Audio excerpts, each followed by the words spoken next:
Good day! Kung narinig natin ang BTS Army, alam na natin kung gaano nga ito kasikat hindi lang dito sa South Korea kundi sa buong mundo. Dahil nga sa kanilang husay sa larangan ng pagkanta. Ngayong araw ay andito nga ako sa Magnet Cafe na pagmamayari ng ama ng isang BTS member na si Park Jimin. Bali malapit lang ito sa aking tinitiran dito sa Busan kung saan madali lang itong puntahan.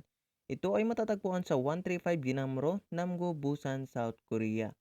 Pagpasok ko nga dito sa loob, eto agad ang bumungad sa akin itong mga logbook dito sa Magnet Cafe, na kung saan meron nakasulat na malaking mahal kita galing kay Gigi. Shoutout sa'yo, idol.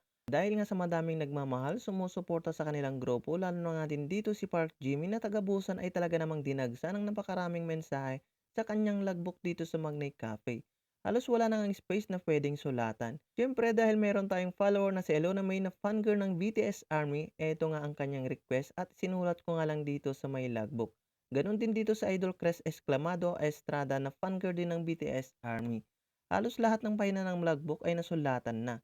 Talagang dinadayo itong cafe shop, mapalokal man o kaya iba't ibang lahi ang nagsisipunta dito para bumili ng mga souvenirs dito sa Magnay Cafe. Maraming mga iba't ibang souvenirs dito katulad ng mug, bonnet, hoodie jacket, sweater at marami pang iba. Tapos ko nga nagsulat, kumuha nga lang ako dito ng aking memorandahin na corn cheese bake at nag-order lang ako ng kanilang signature dito sa Magnate Cafe. Naks naman.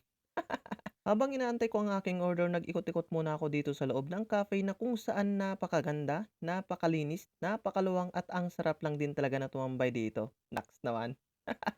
Ang cute nga lang ng Christmas tree dito sa loob ng Magnet Cafe na kung saan sinabit nga yung mga iba't ibang pictures ni Park Jimin.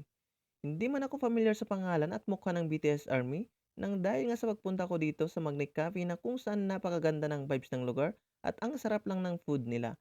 At malapit lang din naman ito sa tinitirhan ko. Maya't maya nga ay nag-vibrate na nga din itong hawak ko at okay ng aking in-order kaya kinuha ko lang sa may counter. Eto na nga ang aking in-order, itsura pa lang ay mukhang masarap na. Natatakam tuloy lalo ako. Kaya kinain ko lang ito saglit dahil nagugutom talaga ako. Naks naman. Agaw pansin nga din itong napakagandang malaking chandelier. Bukod pa nga diyan meron din itong mga iba't ibang mga paintings na makikita dito. At ang ganda at ang luwang lang din talaga ng space dito sa loob ng cafe, nakaka-relax at ang sarap lang din talagang tumambay. Kung fan ka ng BTS Army at nasa Busan area ka lang din naman, huwag ka nang magpahuli na punta nitong Magnay Cafe na napakaganda ng vibes ng lugar. Lalo na't kung mahilig ka din sa kape na kagaya ko, naks naman. So hanggang dito na lang ang video na 'to. Kung hindi ka pa nakapollow sa page ko ay baka naman. Please share. See you sa next vlog.